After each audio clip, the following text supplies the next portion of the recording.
сегодняшнюю тяжелую экономическую ситуацию в стране. Как вы прокомментируете продолжающийся уже год над вами заочный суд и обвинения в миллионных растратах?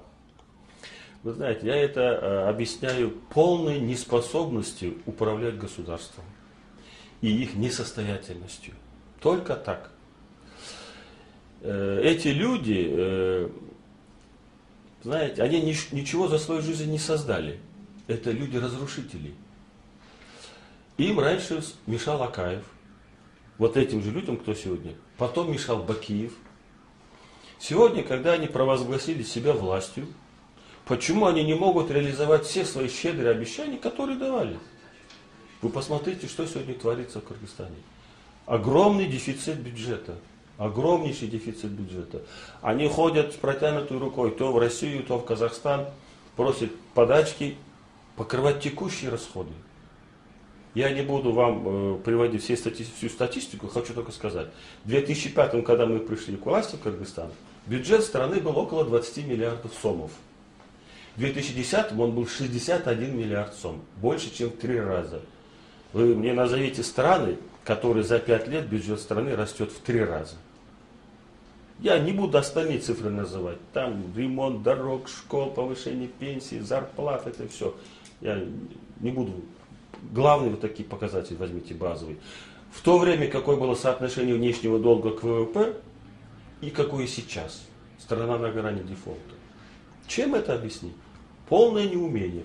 А то, что говорят, что якобы мы там разворовали, и что я освободил от акцизного налога там базу, и что там потери в 14 или 15 миллионов сомов, это вы знаете, опять в это обвинение надо включить в тот список всех обвинений, которые вешают на меня, на моих близких. Еще, когда соглашение было подписано в 2001 году между США и Кыргызстаном о размещении военной базы США, тогда было в соглашении записано, что американцы освобождаются от всех видов налогов. Если мне память не изменяет, в декабре 2005 года парламент принял закон, в том числе по акцизам на все, что касается базы.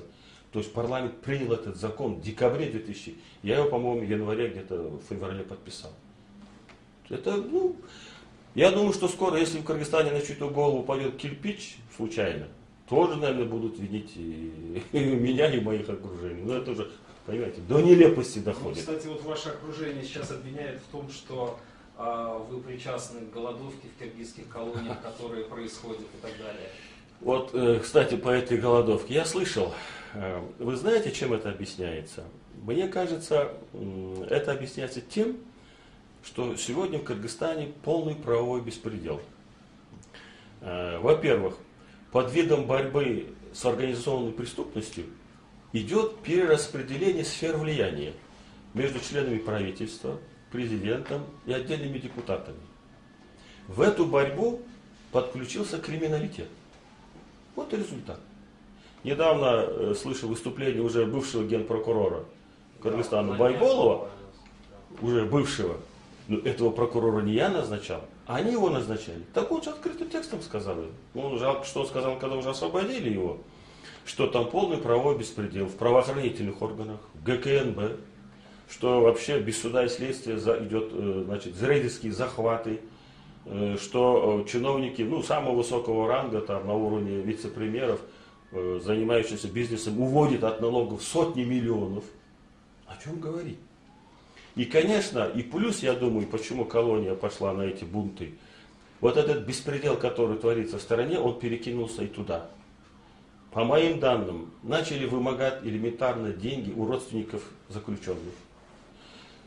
Приносят им передачу, отнимают, не доводят их. Ну и условия содержания и так далее, и так далее.